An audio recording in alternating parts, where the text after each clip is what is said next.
بەناوی خودای گەورە و میهرەبان لە زنجیرەی نوێمی بەشی یەکەمی کتێبی ڕەشەبای مەرگ. أضم لروحي الحراء يداه أعانق طيفه فأهيم شوقا.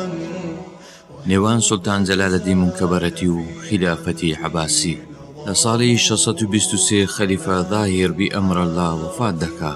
ماوەی حکمی ئەو خەلیفەیە تەنها 9 مانگ و 23 ڕۆژ بوو. ئەو خەلیفە یەکێک بوو لەو خەلیفانەی هەولی چاکسازی دەدا و کەسێکی زۆر باش بوو. بۆیە ئیمام ئەبن ئەثیر دەفەرمێ هەر لەو کاتەی کە بووە خەلیفە زۆری دەترسام کە ماوەکەی کەم بێت لەبەر ئەوەی کەسێکی زۆر باش بوو. خەڵکی ئەو زەمەنەی ئێستای ئێمە ئەوەندە خراپ بوون، شایستەی ئەو خەلیفە باشە نەبوون. لە دوای ئەو کوڕەکەی منتەسەر بیللا دەبێتە خەلیفە. ئەویش بامان شێوە هەولی چاکسازیدا یەکێک لە هەوڵەکانی نێشتنی ئەو گرژە بوو لەگەڵ خوارزمیەکان. بۆیە ئەو کاتەی هێزی خوارزمیەکان گەماروی شاری خیلاتیاندا بوو. خەلیفە وەفدێک بە سەرپەرشی سەعدەدین ئەلحاجب ڕەوانە دەکا بۆ لای جەلالەدین منکەبەرەتی. داوای چاکردنەوەی پەیوەندیەکانی کرد لەگەڵ خوارزمیەکان لە بەرامبەر چەند داواکاریەک. وەفدەکە گوتی ئەگەر ئەو داواکاریانە قبول بکەن ئێمە لە بەغدا دام بەدەسەڵاتدا دەنین و ئامادەن پێشوازی لە نوێی نەرتان بکەین. داواکاری خەلیفە دەتوانین بڵێن لە دوو خاڵ کورتکرابەوە. یەکەم، خواریزم شا دەستدرێژی نەکاتە سەر سنووری دەسەڵاتی هەندێک پادشا و مەلیک کە زۆر نزیکن لە خەلیفە، وەکو بۆ نمونە بەدرەدین لؤلؤی خاوەنی مووسڵ و مزەفەرەدین کەوکەبەری خاوەنی هەولێر. دووەم، لە وتاری هێنی ناوی خەلیفە بهێنرێ لە تەواوی مزگەوتەکانی ژێر دەسەڵاتی دەوڵەتی خواریزمی. سوڵتان جەلالەدین منکەبەرەتی ئەو مەرجانی قبول کرد و وەفدێکی ڕەوانەی بەغدا کرد بە سەرپەرشتی محەممەد ئەلنەسەوی خاوەنی کتێبی سیرە جەلالەدین منکەبەرەتی. ئینجا نەسەوی خۆی باسی سەردانەکەی کرد بۆ بەغدا پایتەختی خلافەتی ئیسلامی و باسیەوە دەکا دەڵێ کە گەشتینە کۆشی خلافەت شەو ئەوەندە مۆمە هەڵگیرسا بوو وەکو وێنەی ئاسمانێکی پڕ ئەستێرە لە ئاودا هاتە بەرچاوم. اینجا باسی ئەوە دەکا کە دەگاتە خزمەت خەلیفە بەر لەوەی سەربەرز کاتەوە عەرزی بەرپێی خەلیفە ماچ کردووە. دواتر خەلیفە کتێبێکی پێدەدا و کتێبەکە دەخاتە سەرسەری و دیسان زەوی بەرپێی خەلیفە ماچ دەکا و دوای چەند قسەیەک نەسەوی دەگەڕێتەوە لای سوڵتان جەلالەدین. خەلیفە وەفدێکی تر دەنێرێ بۆ لای سوڵتان جەلالەدین منکەبەرەتی. چەند دیارێکی بەنێڕێک لەگەڵ خۆیان دەبەن بۆ سوڵتان.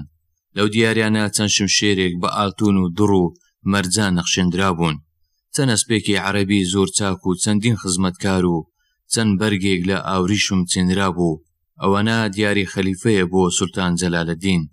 اینجا خەلیفە داوا لە سوڵتان جەلالەدین دەکا کە گەمارۆی سەر خیلات هەڵگرێ، بەڵام سوڵتان جەلالەدین بە قسەی خەلیفە ناکا و خیلاتی داگیر کرد و ئەو شارەی کاول کرد. شکستە گەورەکە و کوشتنی سوڵتان جەلالەدین ساڵی 627 و 628 کۆچی. دوای گرتنی خیلات و ئەو تاوانەی سوپای خواریزمیەکان لەو شارە ئەنجامیاندا، پادشا و سوڵتانەکانی دەوروبەری خیلات تا دەگاتە مووسڵ بیریان لە بەرەیە کردو بۆ وەستاندن بەڕووی خواریزمیەکان. بەرەیەکیان دروست کرد و سوپایەکی گەوران ئامادە کرد و حەلا ئەدین کی قیباض سوڵتانی سەلجوقی ڕۆمیەکان ئەویش بەشداری ئەو بەرەیە کرد. بەرەکە بە سەرپەرشتی ئەشرەف بوو. ئیمام ئەبن کەثیر دەجێڕێتەوە و دەفەرمێ بەر لە شەڕەکە مەلیک موسا ئەشرەف پێغەمبەری خوای لە خەوبینی صلی الله علیه وسلم و مژدەی سەرکەوتنی پێدا. یا موسا ئەنتە مەنسوور عەلەیهیم. ئەو سوپایە بەڕێکەوت بۆ ڕزگارکردنی شاری خیلات لە دەست خوارزمیەکان و لە نزیک شاری خیلات توانیان شکستێکی گەورە بەسەر سوپای خوارزمیەکان بێنن. ئیمام شەمسەددین ناسراو بە سەبد ئەبن ئەلجوزی لە کتێبی مەرحل ئەززەمان فی تاریخ الأحیان جزئی 22 لاپەرە 305 دەفەرمێ ئەو ڕۆژەی کە سوپای مەلیک ئەشرەف ڕوو بە ڕووی سوپای جەلالەدین خوارزم بوویەوە ڕۆژێکی تەماوی بوو. دانیشتبووم لە مزگەوتی دیمەشق، نوێنەری مەلیک ئەشرەف هاتە مزگەوتەکە و داوای لێکردین دوعا بکەین بۆ مەلیک ئەشرەف. ئێمەش دوعایەکی زۆرمان کرد. ئەلحەمدوللا خودای گەورە سوپای مەلیک ئەشرەفی سەرخست بەسەر خوارزمیەکان. سوڵتان جەلالەدین لە شەڕەکە ڕای کرد و خۆی گیاندا ئازربایجان و مەلیک ئەشرەفیش گەڕایەوە شاری خیلات و خەڵکی شارەکە ئاهەنگی گەوران جێڕا بە سەرکەوتنی مەلیک ئەشرەف و شکستی خوارزمیەکان. دوای ئەو شکستەی بەسەر خوارزمیەکان هات، مەلیک ئەشرەف فەیمانێک واژۆ دەکا لەگەڵ سوڵتان خوارزم کە ئەو لە سنووری ئازربایجان بمێنێتەوە ڕوو لە ناوچەی خیلات و دەور و بەری نەکات.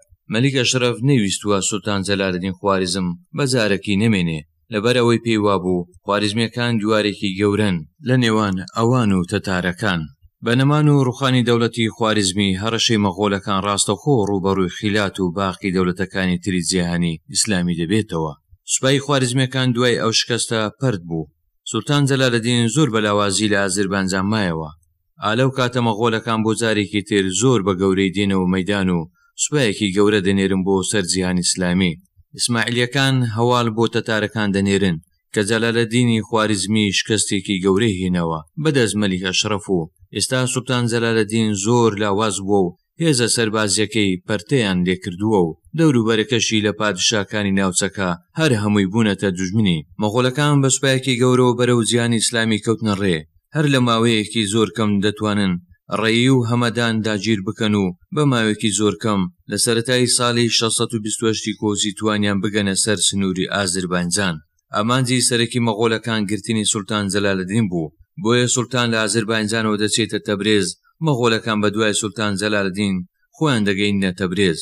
سوڵتان جەلالەدین بە ناچاری ئەوێش بەجێ دێڵێ و بەوە ڕاناگات هیچ لە هێزەکانی کۆ بکاتەوە. هەتا هەندێک لە ڕیوایەتەکان دەڵێن پێڕاناگا خێزانەکانیشی ڕزگار بکات و هەمویان لە تەبرێز جێ دێڵێ و دەچێتە دەشتی موقان کە دەکەوێتە خۆرە ئاوای دەریای قەزوین. بەڵام مەغۆلەکان دەچنە ئەو شوێنەش جەلالەدین بە ناچاری دەگەڕێتەوە ئازربایجان و لەوێشەوە خۆی دەگەنێتە ناوچەی ئامەد. ئالەو کاتە سوڵتان جەلالەدین داوای یارمەتی لە خەلیفە و پاشاکانی ناوچەی دیاربەکر و جەزیرە دەکات. بەڵام هیچ یەک لەوانە بەهانای نایەن لەبەر ئەوەی لەو چەند ساڵێ ڕابردوو سوڵتان جەلالەدین سوپاکەی تەنها ناوچەکەیان کاول کردووە و ستەمێکی زۆریان لە خەڵکی ئەو ناوچەیە کردووە. دوای ئەوەی سوڵتان دەگاتە ناوچەی ئامەد مەغۆلەکان هەرزوو دەگەنە سوپاکەی و لە شەڕێکدا سوپای خوارزمشا تێک دەشکێن و خوارزمشا خۆی و چەند کەسێکی دەوروبەری ڕادەکەن و دەگەنە ناوچەیەکی شاخاوی لە ئامەد. لێرە نەسەوی نووسەری کتێبی سیرە جەلالەدین مکەبەرەتی دەجێڕێتەوە دەڵێت بۆشەوە خەریکی نووسینەوە بووم و زۆر مادی بووم خۆم لێکەوت. لەپڕ بانجیان کردم گوتیان هەڵسە قیامەت هەڵسا و مەغۆلەکان گەشتنە سەرمان. ئینجا نەسەوی دەڵێ خۆم گیاندە ئەسپەکە و سەیرمان کرد. سوڵتان جەلالەدین سەرخۆشە. هەرچۆنێک بێ ئەسمان ئامادە کردبووی و سوڵتان بە یەکێک لە سەرکردەکانی گوت کە ناوی ئەو ترخان بوو ئەو خەڵکە لەگەڵ خۆت ببە و بەرەو ئاراستەیەک ڕابکەن با مەغۆلەکان وا عالی ببن کە منم بەو ئاراستەیە ڕام کردووە. ئەو بوو خۆی بە تەنها بەرەو شوێنێکی تر ڕای کردو ئەوانەی لەگەڵی دابوون بەرەو شوێنێکی تر ڕایان کرد. ئەوانە دواتر دەگەنە شاری هەولێر و نزیکەی 4000 کەس کۆ دەبنەوە.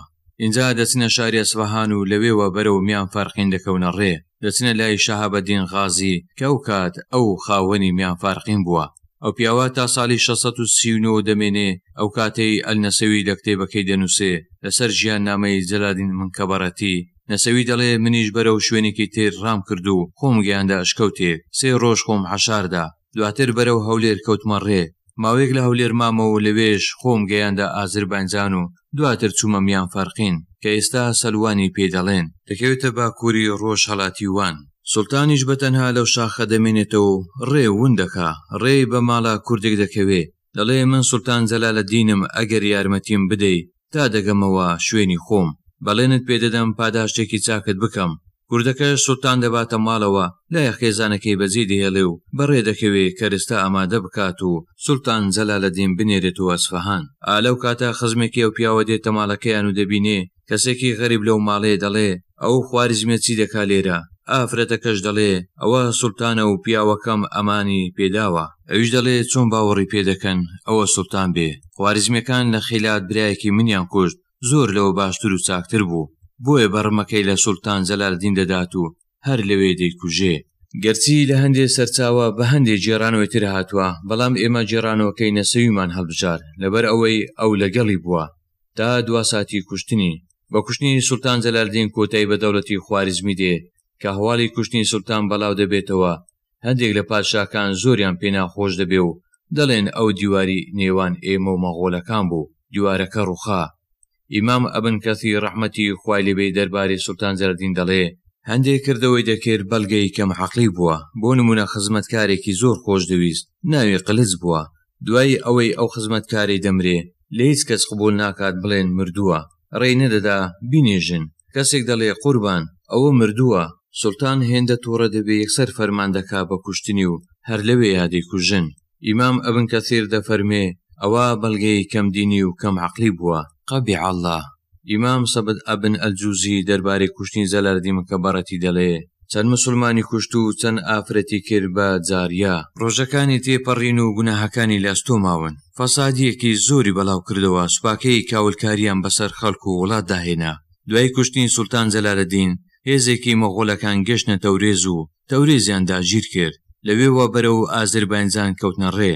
ئەو کات خاوەنی ئازربایجان مزەفەرەدین کوڕی بەهلەوان بوو. تەتارەکان نوێنێرێکیان ناردە لای و پێیان گوت ئەگەر لەگەڵ ئێمەی ئەوە هەرچی خواریزمی هەیە دەبێت تەسلیم بە ئێمەی بکەی و نابێ هیچ خواریزمێک لەسەر کردەی سوپاکت بێ. ئەویش مەرجەکانی تەتار قبول دەکا و هەرچی خواریزمی هەیە لە سنووری دەسەڵاتی خۆی دەستگیریان دەکات و هەندێکیان دەکوژێ و سەرەکانیان بە دیاری بۆ مەغۆڵ دەنێرێ. ئەوانی تێر دەستگیر دەکات و تەسلیم بە مەغۆڵەکانیان دەکات. ئەوە جێی ئاماژەیە لێرە. ئەو سوپایی هاتە ئازربایجان داوای تەسلیمکردنی خواریزمیەکانی کرد لە مزەفەری کوڕی پەهلەوان. ژمارەیان تەنها 1000 کەس بوون. ئەوە لە کاتێک خواریزمیەکان بە تەنها نزیکەی 10,000 کەس بوون و سوپاکەی مزەفەرەدین کوڕی پەهلەوان لە ئازربایجان نزیکەی 20,000 کەس دەبوون. مەغۆڵەکان گۆڕەپانەکەیان لە بەردەم چۆل دەبێ لە ساڵی 629 کۆچی هەندێک لە تاتارەکان دەگەنە شارە زور. ئەو کات خەلیفە داوا لە سوڵتان مزەفەر خاوەنی هەولێر دەکا ڕووبەڕووی تەتارەکان ببێتەوە. خۆشی سوپایەکی لە بەغداوە بۆ دەنێرێ. سوڵتان مزەفەر دەچێتە شارە زور. چەند مانگێکی لەوێ دەمێنێتەوە. تەتارەکان کە بەو هێزە دەزانن هێزەکانیان دەکشێنەوە و دەگەڕێنەوە شوێنەکانی خۆیان. دواتر سوڵتان مزەفەر وانیشانی دەدات کە نەساغە و دەگەڕێتەوە هەولێر. هۆکاری ئەو هەلوێستەی سوڵتان مزەفەر نادیارە لەبەرچی وای نیشانداوە کە نەساغا. هەموو ئەوانەی باسی سوڵتان مزەفەریان کردووە بە کەسێکی ئازا و چاو نەترسیان ناساندووە. بەڵام ئیمام ئەبن ئەثیر باسی ڕووداوێک دەکا بەزانینی ئەو ڕووداوە لەو هەلوێستەی سوڵتان مزەفەر دەگەی کە ئەو بەتەنها لە مەیدانەکە بووە. خەلیفە نەیتوانی وەسپایەکی گەورەی بۆ ئامادە بکا و پشتگیری ئەو سەرکردە گەورەی بکات و نەیتوانیوە چۆن توانێت سەرکردەکانی بقوزێتەوە و سنوورێک بۆ هێرشەکانی مەغۆڵدا بنێ. ئیمام ئەبن ئەثیر لە کتێبی ئەلکامل فی تاریخ بەرگی نۆ لاپارە 695 دەفەرمێ تەتارەکان بەرەو شاری هەولێر هاتن. ئێمە لە مووسڵەوە ترساین. هەندێک لە خەڵکی خۆیان ئامادە کرد مووسڵ بەجێ بهێڵن. سوڵتان مزەفەر نامەی بۆ بەدرەدین لؤلؤ نار کە خاوەنی مووسڵ بووە و داوای یارمەتی لێ کرد. ئەو بۆ سوپایەک لە مووسڵەوە بەڕێکەوت بۆ لای سوڵتان مزەفەر. دواتر خەلیفە نامەی نار بۆ سوڵتان مزەفەر و بەدرەدین لؤلؤ خاوەنی مووسڵ. گوتی سوپاکانتان بێن و لە داقۆقۆ ببنەوە. دوورنیە تەتارەکان خۆیان لە هەولێر نەدەن لەبەر سەختی شاخەکانی دەوروبەری. ڕاستەوخۆ بەرەو بەغدا بکەونە ڕێ. خەلیفە لە دوای مەلیک ئەشرەفیشی نارد. بەڵام مەلیک ئەشرەف وەڵامی دایەوە گوتی کە سەلیبیەکان خۆیان ئامادە کردووە بۆ هێرشکردنە سەر میسر. دەبێ من و محەزەمی برام لە شامەوە بچین بۆ میسر بەر لە هێزی سەلیبیەکان بگرین. ئەوە بۆ سوڵتان مزەفەر و سوپاکەی مووسڵ و خەڵکێکی زۆری خۆبەخش لە داخۆ کۆبوونەوە. بەڵام ئەوەی سەیرە خەلیفە لە بەغداوە تەنها توانای کۆکردنەوەی 800 کەسی هەبوو. سەرکردەی هەمووان سوڵتان مزەفەر بوو.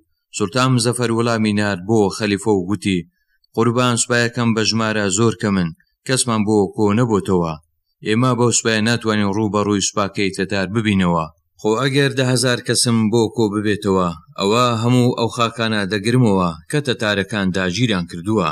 سەرەڕای ئەو سوپایە بچووکەی کە لە داقۆ کۆبوونەتەوە هەواڵ دەگاتە مەغۆڵەکان کە سوپای خەلیفە لە داقۆ کۆبوونەتەوە. ئەوانیش کە بەوە دەزانن دەگەڕێنەوە شوێنی خۆیان. جا ئەوەی سەیرە لێرە خەلیفە لە بەغدا و پادشاکان هەر کەس لە شوێنی خۆیان هیچیان خەمی تەتار و مەغۆڵیان نەبووە تا ترسەکە گەشتۆتە سنووری دەسەڵاتی ئەوان. اینجا هەستیان بە ترسناکی تەتار کردووە. ئەوەش ئاماژەیە بۆ ئەوەی پەرتەوازەیە کە جیهانی ئیسلامی گرتبووە. دەبوایە هەر لەگەڵ کەوتنی ئۆترار و بوخارا نەک هەر خەلیفە بەڵکو تەواوی پادشاکان لە تەواوی جیهانی ئیسلامی خۆ ئامادە بکەن و بۆ جێڕانەوە لە شارەکانی ئەو دیوی ڕووبار. بەڵام هەروەکو باسمان کرد واقعی جیهانی ئیسلامی ئەو کات واقعەیەکی زۆرتاڵ بووە. خەڵکەکە بە تەواوی پەرتەوازە ببوون و کەس ئاگای لەوەی تر نەبووە. هەر پادشایە کە مەغۆڵەکان لێ نزیک دەبوونەوە ئەو کات داوایان لەو خەڵکە کردووە خۆتان ئامادە بکەن کە بەداخەوە ئەو درەنگ بەخۆکەوتنە هیچ سوودێکی بوویان نەبووە. تەتارەکان لەو ماوەیە زۆرە بە ئاسانی دەگەنە بەدلیس و دیاربەکر و خیلات و هەولێر و داخۆق بەبێ ئەوەی هیچ هێزێک بەربەستیان بێ. ئیمام ئەبن ئەثیر ڕەحمەتی خوای لێبێ لە کتێبی ئەلکامل فی تاریخ بەرگی 9 لاپەڕە 720 دەفەرمێ نامەی بازرگانێکم کەوتە بەرچاو. ئەو بازرگانە خەڵکی ناوچەی ئەلەڕێی بووە. دواتر دێتە مووسڵ و ئینجا دەگەڕێتەوە شارەکەی خۆی و ئەلەڕێی. دوای ئەوەی تەتارەکان ئەو ناوچانە داگیر دەکەنەوە و ئەو لەگەڵ تەتارەکان دەچێتە تەبرێز و لەوێوە نامەیەک بۆ دۆست و برادرانی لە مووسڵ دەنووسێ. پێیان دەڵێ ئەو هێزەی من بینیم هێزێکی یەکجار زۆر گەورەیە. مەبەستم ترساندنی مسلمانان نییە، بەڵام ئەوە بزانن کە ئەو کەتیبانەی گەشتونەتە ناو خیلات و بەدلیس و هەولێر و داخۆق ئەوانە تەنها بۆ تاڵان و دزی نەهاتون، بەڵکو ئەوانە گەڕانەوە لای سەرکردە گەورەکانی خۆیان و پێیان ڕاگەاندون کە هیچ بربەستان لە پێش نییە و مسلمانان خاوەن هیچ هێزێکی وانین بتوانن ڕێگری لە سوپای مەغۆڵ بکەن. بۆیە چاوەڕوان بن و لە بەهاری ئەو ساڵ هێرشێکی گەورە دەکرێتە سەرتان. ئەو نامەیە کە خودی ئیمام ئەبن ئەثیر خوێندوویەتەوە زانیاریەکی زۆر ترسناکە لەسەر ئەو ئامادە باشەی کە تەتارەکان کردویانە بۆ گرتنی بەغدا و گرتنی تەواوی وڵاتانی مسلمانان. بەڵام دیارە کەس نەبووە سوود لە زانیاری گرنگ وەرگرێ. بەداخۆ مسلمانەکان هەر خەریکی کاری لاوەکی بووینە. ئیمام ئەبن ئەثیر ڕەحمەتی خوای لێبێ لە ساڵی 630 وەفات دەکا. لە ڕووداوەکانی کۆتا ساڵی 628 باسی ئەو نامەیە دەکا، بەڵام کەس نەبە گوێی لێ بگرێ، سوود لەو زانیاریە بە سوودانە وەرگرێ. اینجا ئیمام ئەبن ئەثیر هەر لەو ساڵە واتە 2 ساڵ بەر لە وەفاتی دەفەرمێ واتقوا فتنة لا تصيبن الذين ظلموا منكم خاصة. باسی ترسی ئەو خەڵکە دەکا لە تەتارەکان و دەفەرمێ خوای گەورە ئیسلام و مسلمانان سەرخە، ئەوەندە زەینی دەدەنێ و باشەکانی ئیسلام هیچ نیەتی جیهاد و سەرخستنی دینیان نییە. هەر یەک لەوانە خەریکی هەوەس و خۆشگوزەرانی خۆیەتی و خەریکی ئستەمکردنن لە خەڵکی ژێردەستیان. ئەوەش لای من ترسناکترە لە دوژمن. خوای گەورە دەفەرمێ واتقوا فتنة لا تصيبن الذين ظلموا منكم خاصة. لە ساڵی 632 دیسان تەتارەکان هێرش دەکەنە سەر شاری هەولێر. دەتوانن دیواری شارەکە ببڕن و بگەنە ناو شارەکە، بەڵام خەڵکی شارەکە دەستنە سەر قەلاکە و لەوێوە بەرەنگاری هێزەکانی مەغۆڵ دەبنەوە. یاقوتی حەمەوی دەربارەی هەولێر دەڵێ شارێکی گەورەیە لە دەشتایەکە و قەلایەکی گەورەی تێدایە. لەو قەلایەش بە قوڵایی خەندەقێکی گەورەی تێدایە. قەلایەکە دەکەوێتە لایەکی شارەکە. بەپێی ئەو وەسفەی یاقوتی حەمەوی خەڵکەکەی هەولێر سوودێکی زۆریان لەو ڕێگا قوڵە بینیوە کە لە سەروی قەلاکەوە بۆ خواروی هەڵکەندراوە. بە تایبەتی لە کاتی گەمارۆدانی شارەکە خەڵکەکە لە ڕێ ئەو خەندەقەوە توانیانە بگەنە دەرەوەی شارەکە، واتە پشتی ئەو سوپای گەماروی داون. گەمارۆدانی شاری هەولێر ساڵی 634 کۆچی لە عەفدەی مانگی شەوالی ساڵی 634 هەواڵ دەگاتە بەغدا کە سوپای مەغۆڵ گەمارۆی شاری هەولێری داوە. خەڵکی شارەکە چوونە سەر قەلایەکە و خۆیان قایم کرد. لە بیستی هەمان مانگ هێزێکی 3000 کەسەی بەسەر پەرشتی شەمسەدین ئەسلان تەکین ئەلناسری بەرەو هەولێر کەوتە ڕێ. لە دوای ئەو هێزەش بنکار ئەڕبیلی و مجاهدین ئەیبەک ئەدویدار ئەوانیش بێزێکی بچووکۆ بەرەو هەولێر کەوتنە ڕێ. لە دوای ئەوان شەرەفەدین ئەشەرابی ئەویش بەرەو هەولێر کەوتە ڕێ. لە بەغدا ژانا و شەرح ناسەکان کۆبوونەوە و فتوایاندا کەس ئەو ساڵ نەچێتە حەج لەبەر ئەوەی لەو کاتە جیهاد پەرسترە لە حەج. ئەن سەربازگەیەکیان کردەوە مامۆستاینی ئاینی مەشق پێکران بۆ ڕووبەڕووبوونەوەی هێزی مەغۆڵ تا ئەو هێزانە دەگەنە هانای خەڵکی هەولێر. مەغۆڵەکان دەتوانن دیواری شارەکە بشکن و دەگەنە ناو شاری هەولێر. خەڵکەکە زۆربیان ڕویان کردبووە سەر قەلاکە. مەغۆڵەکان بنزەنێقیان دانابوو هەولێریان پێ بەرباران دەکرد. خەڵکێکی زۆر شەهید کران. کەمی خۆراک و ئاوی زیاتر خەڵکەکەی شەکەت کردو بە تەمەن و نەخۆشێکی زۆریش بەهۆی نەبوونی ئاو و خۆراک وەفاتیان کرد. ژمارەی ئەوانەی وەفاتیان کرد ئەوەندە زۆر بوو نەتوانرا هەمیان لەسەر قەلا بنێژن، بۆیە فتوایاندا جەنازەکان بستێنن. جەنازەیەکی زۆر ستێنرا، بەڵام قەلاکە تەسلیم بە مۆغۆڵەکان نەکرا. بەدرەدیم لؤلؤ خاوەنی مووسڵ چەک و یارمەتی دەنار بۆ هێزەکانی مەغۆڵ بۆ ئەوەی بتوانن لە گەمارۆی هەولێر سەرکەوتوو بن. لە کتێبی ئەلفەخری لیداب ئەلسولتانیە لاپەڕا 47دا هاتووە. خەلیفە موحتەسیم یەکێک بووە لەو خەلیفانەی نوقمی ڕابواردن و گۆرانی ببوو. دەور و بەرەکەشی هەمووی لەو جۆرە بوون. بۆ نمونە ئەو کاتەی هێزەکانی مەغۆڵ گەماروی شاری هەولێریاندا بوو، نوێنەری خەلیفە هاتبووە مووسڵ و با بەدرەدینی گوت خەلیفە داوای کردووە چەند گۆرانی بێژێک بۆ بەغدا بنێرێ. هەر لە هەمان کاتدا نوێنەری هۆلاکۆ هاتبوو داوای لە بەدرەدین دەکرد کە مەنجەنیق و چەکی بۆ بنێرێ بۆ گرتنی شاری هەولێر. دوایی ئەوەی زیانێکی زۆر بە شاری هەولێر کەوت، مەغۆڵەکان نەیانتوانی هەولێر بگرن و گەڕانەوە بنکەکانی خۆیان. ململانەی نێوان سەلجوقی و ئەیوبیەکان. سەرەتا گرنگە بزانین سەلجوقی ڕۆمیەکان چین. دامەزرێنەری ئەو دەوڵەتە کەسێک بوو بە ناوی سولێمان کوڕی قتلمش کە لە ساڵی 479 کۆچی دەکوژرێ. لە ساڵی 470 ئەو دەوڵەتەی دامەزران. ئەو کەسە یەکێک بوو لە سەرکردەکانی دەوڵەتی سەلجوقی، دواتر دەتوانێت لە ناوچەی ئەسیا ئەسەغەڕی کە ئەنازۆرلیشی پێدەگوترێ کە دەکاتە تورکیای ئێستا. لەو شوێنە دەتوانێت دەوڵەتێکی بچووکدا بمەزرێنێ و دواتر سنووری ئەو دەوڵەتە فراوان دەبێت تاوەکو دەگاتە سەر دەریای ئیجا، لە ڕۆژهەڵاتیشەوە دەگاتە نزیک سنووری جۆرجیای ئێستا. سەلجوقیە ڕۆمیەکان و ئەیوبیەکان هەروەکو باسمان کرد بەرەیەکیان پێگەێنا و توانیان سوپای خواریزمیەکان بشکێنن. دوای کوژرانی جەلالەدین مەنکەبەرەتی خواریزمیەکان لەو ناوچەیە دەمێننەوە، بەردەبن و بێ خاوەنی ئەو ناوچەی دەقۆزنەوە. سوڵتان کەیقەباضی سەلجوقی دەتوانێت سوودیان لێ وەرگرێ بۆ پاراستنی سنووری دەوڵەتەکەی. مۆغۆڵەکانیش لەولاوە بەبێ ئەوەی هیچ بربەستێکیان لە بەردەم بێ و توانیان جۆرجیای ئێستا و ئەرمینیا و ئازربایجان بە تەواوی کۆنتڕۆل بکەن و ئینجا چاویان بڕیە دەوڵەتی سەلجوقیە ڕۆمیەکان و هێرشیان کردە سەر شاری سیواس کە ئێستا ناوی سیڤازە و دەکەوێتە نزیک ئەنقەرە. ئەوکا سوڵتان کەیقەباضی سەلجوقی فەرمان دەکا یەکێک لە سەرکردە سەربازیەکانی بە ناوی کەمالەدین کامیار بۆ ڕووبەڕووبوونەوەی سوپاکەی مەغۆڵ. کەمالەدین سوپایەک گەیشتە شاری سیواز، بەڵام مەغۆڵەکان ئەو شاریان جێشت بوو، گەڕابوونەوە ئەرمینیا. ئەو بێ خاوەنی ئەنادۆڵی گرتبووە، جێی نێگەرانی دەوڵەتی سەلجوقیەکان بوو. بەتایبەت مەلیک ئەشرەف بە چەند کێشەیەکی ناوخۆی بنەماڵەی ئەیوبیەکان خەریک بوو، ئاگای لەو سنوورە نما بوو کە تا خیلات هەر هەمووی سەر بەدەسەڵاتی ئەیوبیەکان بوو. بۆیە سەلجوقیەکان سوپایەکی گەوریان ئامادە کرد و ڕەوانەی ئەو ناوچانەیان کرد. لە ماوەیەکی کەم توانیان خیلات و بەدلیس و تەفلیس بخەنە ژێر دەسەڵاتی خۆیان. ئینجا کەیقەباضی سەلجوقی چەند ناوچەیەکی دابەش کرد بەسەر خواریزمیەکان. توانی سوود لە خواریزمیەکان وەرگرێ بۆ پاراستنی سنووری دەوڵەتەکەی بەکاریان بێنێ. ئەو هەنگاوانەی سوڵتانی سەلجوقی بووە جێگای نیگەرانی ئەیوبیەکان. بۆیە مەلیک کامیلی ئەیوبی لە میسڕەوە بەڕێکەوت و پادشاکانی بنەماڵی ئەیوبی لە شام و ناوچەی جەزیرە کۆ کردبووە بۆ ڕوبەڕووبوونەوەی هێزەکانی سەلجوقی.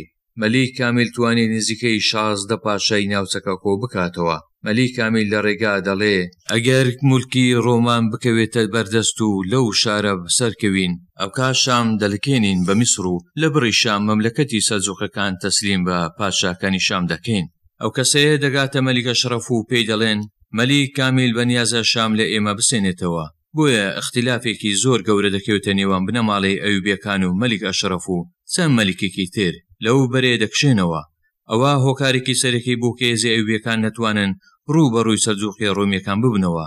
مەلیک کامیل لە نزیک دیاربەکر تووشی شکستێکی گەورە دەبێ و هێزی سەلجوقیەکان دەتوانن حەران و دەوروبەری داگیر بکەن.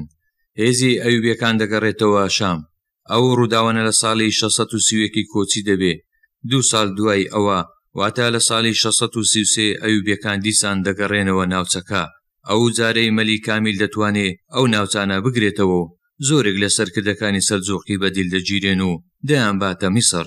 ناوچەکە بەو شێوێ دەمێنێ و هەر جارە و دەکەوتە دەست هێزێکی خواریزمیەکانیش چەند گروپ و جەماعەتێک پێکدێنن دەبنە سەرچاوەی ئاژاوە لە ناوچەکە. هەری لە ساڵی 633 بەدرەدین لۆلۆنامەیەک دەنێرێ بۆ مەلیک ئەشرەف و پێی دەڵێ تەتارەکان گەشتونەتە سنووری سنجار و خەڵکێکی زۆریان لەوێوە کوشتووە. مەلیک ئەشرەف سوپایەک ئامادە دەکا و تەتارەکان دەگەڕێنەوە. لە ساڵی 634 تەتارەکان دەگەنە هەولێر و داگیری دەکەن و خەڵکێکی زۆر لە شاری هەولێر دەکوژن. دواتر هەولێر بەجێ دێڵن. ئەو هێرشە پچڕانی تەتار بۆ سەر ناوچەکە هەر هەمووی بۆ زانینی توانای سەربازی ناوچەکەیە. دواتر هەواڵ دەنێرم بۆ سەرکردەکانی خۆیان کە ڕێگای بەغدا واڵایە و ئینجا بەهێزێکی گەورە بەرەو بەغدا دەکەونە ڕێ. لە ساڵی 635 مەلیک ئەشرەف وەفات دەکا و مەلیک کامیلیش خاوەنی مسر بە چەند مانگێک هەر لە هەمان ساڵ وەفات دەکا. مردنی ئەو دوو مەلیکە و ئەو فەراغەی ئەوان بەجێیان هێشت بە کوڕەکانیان پڕ نەکرایەوە، بۆیە دەتوانین بڵێن بە مردنی ئەو دووە سەرەتایی کۆتایی حکمی بنەماڵەی ئەیوبیەکان دەستی پێکرد. سەبارەت بە سەلجوقیەکانیش ئەو کا سوڵتانی سەلجوقیەکان کەسێک بوو بە ناوی کەی خەسرەوی دووەم. ئەو سوڵتانە بێ خاوەنی ناوچەکەی قۆستەوە و هێزەکانی گەشتە ناوچەی ئامەد و دیاربەکر و بەوەش دەوڵەتی سەلجوقی لە ناوچەکە بووە بەهێزترین دەوڵەت و لە شاری دیمەشق لە وتاری هەینی دوعا بۆ کەی خەسرەوی دووەمی سەلجوقی دەکرا. ئالەو کاتە نامەی خەلیفە لە بەغداوە دەگاتە هەموو ئەو لایەنانەی لەو ناوچەی ناکۆکن و داوای تەباییان لێ دەکات، پێیان دەڵێ کە مەغۆڵ لە سنوورەکە زۆر هاتوونەتە پێش و ئێستا هەڕەشەی گرتنی بەغدا دەکەن. خواریزمیەکانی زیاتر ناوچەکەیان وێران کردبوو. لە کتێبی ئەلنەجوم ئەزاهرادا هاتووە خواریزمیەکان چەند قەلایەکیان لە ناوچەکەدا داگیر کردو، ئەو ناوچەیان کاول کردو، لە تەتارەکان خراپتر بوون، دەستیان نەدەپاراز لە کوشتن و ڕفاندنی ئافرەت، هیچ سۆزێکیان لە دڵدا نەبوو. شەڕی کوزداخ ساڵی 640 کۆچی نێوان مەغۆڵ و سەلجوقیەکان. لە ساڵی 640 سوپای مەغۆڵەکان بەسەرکردایەتی بایجۆنوین هێریشیان کردە سەر شاری ئەزرەن ڕۆم. ئەزرە ڕۆم بۆ ماوەی دوومانگی ڕێک گەماروی ئەو شاریاندا. لەو دوومانگە بەردەوام شارەکەیان بە مەنجەنێک بۆردومان کرد. سەلجوقیەکان لەو شارە سەرەتا توانیان زۆر دلێرانە بەرەنگاری هێرشەکەی مەغۆڵ ببنەوە. سوپای سەلجوقیەکان بەسەرپەرشتی کەسێک بوو بە ناوی سینانەدین یاقووت. هێزی سەلجوقیەکان دەچێتە دەرەوەی شارەکە و دەتوانێت هێرشی مەغۆڵەکان ڕابگرێ کە نزیکەی 30,000 کەس بوون. لەو کاتیش بارانێکی زۆر باری و کەش و هەوایەکەی لە بەرژۆنی سەلجوقیەکان بوو. دواتر بە خیانەت ئەو شارە تەسلیم بە مەغۆڵەکان دەکرێ و هێزی مەغۆڵەکان دەگاتە نێو شارەکە. خەڵکی شارەکە لە گەڕەک و سوچە و کۆڵانەکان بەرەنگاری هێزەکانی مەغۆڵ دەبنەوە. بەڵام دەرەنجام مەغۆڵەکان شارەکە دەگرن و قەتل و عامی خەڵکی شارەکە دەکەن. سینانەدین یاقووت و کوڕەکەی بەدیل دەگیرێن و هەردووکیان لە گەردەنیان دەدرێ. دوای کاولکردنی تەواوی شارەکە و کوشتنی خەڵکەکە سوپاکەی مەغۆڵ دەگەڕێنەوە دەشتی مۆقان لە ئازربایجان کە بنکەی سەرکی هێزەکانی مەغۆڵ لەو دەشتە بوو. لە کاتی بیستنی هێرشی مەغۆڵەکان بۆ سەر شارەکە سوڵتان کەی خەسرەوی دوو سوپایەکی نار بۆ یارمەتی شارەکە، بەڵام بە درەنگەوە گەشتنە ئازربایجانی نزیک ئەزرە ڕۆم. هەواڵی کەوتنی شارەکەیان پێگەیشت و هێزەکە گەڕایەوە شوێنی خۆی. سوڵتان کەی خەسرەوە کە بەوەی زانی داوای کۆبنەوەی کرد لە تەواوی سەرکردە سەربازی و پیادە گەورەکانی دەوڵەتی سەلجوقی. لە کۆبنەوەکە بڕیار لەسەر دوو خاڵدرا. یەکەم، سوڵتان نامەیەکی هەڕەشە ئامێزی بۆ بایجۆنەوەینی سەرکردەی مەغۆڵ نارد. دووەم، نامەی بۆ تەواوی پاشاکانی ناوچەی جەزیرە و عەلەب و ئەرمینیا نارد و پێی ڕاگەیاندن کە کاتی ئەوە هاتووە ئێمە ناکۆکی نێوانمان لێهاتکەین لەبەر ئەوەی دوژمنێک کە خاوەنی هێزێکی گەورەی کاولکارە چاوی بڕیوەتە مەملەکەتی ئێمە. بۆیە داوای لێبرنی لە مزەفەر غازی کرد کە خاوەنی میافارقین بوو و شاری خیلاتی بۆ جێڕایەوە کە پێشتر هێزەکانی سەلجوقی داگیریان کردبوو. هەروەها پارێکی زۆریشی نار بۆ ئەرمینیا و عەلەب بۆ داوای لێکردن سوپا ئامادە بکەن و ڕەوانەی ناوچەکە بکەن. سەلجوقیەکان توانیان سوپایەک ئامادە بکەن ژمارەی گەشتە نزیکەی 80,000 کەس. ئەو سوپایە چەند پێگاتێکی جودایی لە خۆگرتە بوو، ئەرمەن و خواریزم و کورد و عەرەب و یۆنانیەکان و مسریەکان. اینجا ئەو سوپایە بەڕێکەوت تا گەیشتە نزیک شاخی کوزداخ و ئەلجەبەل ئەقراح شاخە ڕووتا. مەغۆڵەکانی سوپایەکی گەوریان پێگەینا نزیکەی 30,000 کەس دەبوون، خۆ بەشێکی زۆریش لە کورجەکان واتە خەڵکی جۆرجیا و ئەرمینیا و چوونە ڕێی سوپاکەی مەغۆڵ. سەرەتا سوڵتانی سەلجوقی پێی چاک بوو ئەو سوپایە لە نزیک شاری سیواز جێگیر بێ، بەڵام گەنجێکی زۆر فشاریان خستە سەر سوڵتان و داوایان کرد زوو ڕوبەڕووی سوپای مەغۆڵ ببینەوە تۆڵەی تاوانەکانیان لێ بکەینەوە. لە بن فشاری ئەو گەنجانە سوپاکەی بەڕێکەوت تا گەیشتە شاخە ڕووتا کە دەکەوێتە نێوان شاری ئەزرە ڕۆم و ئازربایجان. هێزی مەغۆڵەکانیش گەیشتنە ناوچەکە و بەرامبەر بە هێزی سەلجوقیەکان وەستان. هەر لە سەرەتاوە خاڵی لاوازی سەلجوقیەکان بە دەرکەوت کە بریتی بوو لە لاوازی سەنتەری بڕیار، بە تایبەت ئەو بەشەی کە گەنجەکان پێکیان هێنا بوو بە سەرکردایەتی کەسێک بە ناوی نیزامەدین سەهراب. ئەو سەرکردەیە بەپێی ئەو پلانە دەڕۆی کە خۆی بۆ خۆی دانابوو، نەگەڵ پلانەی کە تەواوی سوپاکە لەسەری دەڕۆن. بۆیە سەرەتا دەرچوون لە سەنتەری بڕیار لەو کەسەوە دەستی پێکرد. ئەوان هێرشیان کردە سەر سوپای مەغۆڵەکان لەبەر دەم هێرشەکە کشانەوە. داوایان زانی شکانی هێزەکانی مەغۆڵە، بەڵام نەیانزانی ئەوە بۆسەیەکی گەورە بوو. زۆربیان کەوتنە نێو بۆسەکە و مەغۆڵەکان توانیان زۆربیان بکوژن و چەند کەسێکی کەم ڕزگاریان بوو کە بۆ هۆی ئەوەی ورەی تەواوی سوپاکە بڕوخێ. بۆیە هێزی شامیەکان بە سەرکردایەتی ناسر ئەد-دین ئەلفارسی لە شەڕەکە کشایەوە. ئینجا یەک بە دوای یەک سەرکردەکان گۆڕەپانی جەنگیان بەجێهێشت و دواتر خودی سوڵتانیش مەیدانەکەی بەجێهێشت و خۆی و دەوروبەرەکەی ڕزگار کرد. سوپای سەلجوقیەکان بێ سەرکردایەتی مانەوە دووچاری شکستێکی گەورە بوون. باجۆ نوین گەشتە ئەو ڕەشمالەی کە سوڵتانی تێدا بوو. هێزەکانی مەغۆڵ بەوەندەژنەوەستانەوە نەگەڕانەوە تاوەکو گەشتە شاری سیواس.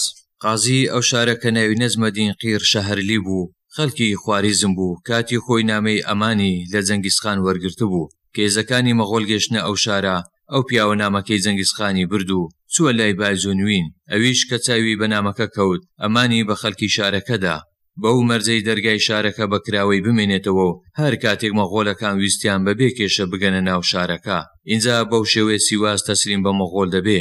دواتر شاری قەیسەریە دەکەوێتە دەست مەغۆڵەکان. دواتر یەک بەیەکی شارەکانی ئەنازۆڵ دەکەون وەکو شاری خیلات و مەیافارقین و ڕووها و ئامەد و تا دەگاتە سنووری شام. شکستی سەلجوقیەکان شکستێکی زۆر گەورە بوو بۆ تەواوی ناوچەکە. مەغۆڵەکان لە بوخارا و سەمەرقەند و خواریزم، ئێران و ئازربایجان و ئەرمینیا و جۆرجیا و ئەنادۆڵ هیچ هێزێکیان لە بەردەمدا نما شایستەی باسکردن بێ. بەوەش ڕۆژهەڵات و باکووری خلافەی ئیسلامی بەتەواوی کەوتە دەست مەغۆڵ. دوای ئەوە قۆناغی چوون بەرەو پایتەختی خلافە دەست پێ دەکا. ئەوە وێنە گەورەکەیە، واتە کەوتنی تەواوی خۆرهەڵات و باکووری خلافەتی ئیسلامی. بەڵام بەداخەوەتە ئەو ساڵەش نە خەلیفە لە بەغدا نە پاشاکانی تری جیهانی ئیسلامی بەخۆ نەهاتونەتەوە. بگرە زۆر شوێن کەوتوتە دەست مەغۆڵ، شوێنەکەی تێر پێی خۆش بووە لەبەر ئەوەی ململانەی لە نێوان هەردوو پادشادا هەبووە. ئەوەی ماوەتەوە تەنها چەند هێزێکی بچووک بووینە و دەتوانێت ئەوان نەبووە شەپۆلی مەغۆڵ ڕابگرن.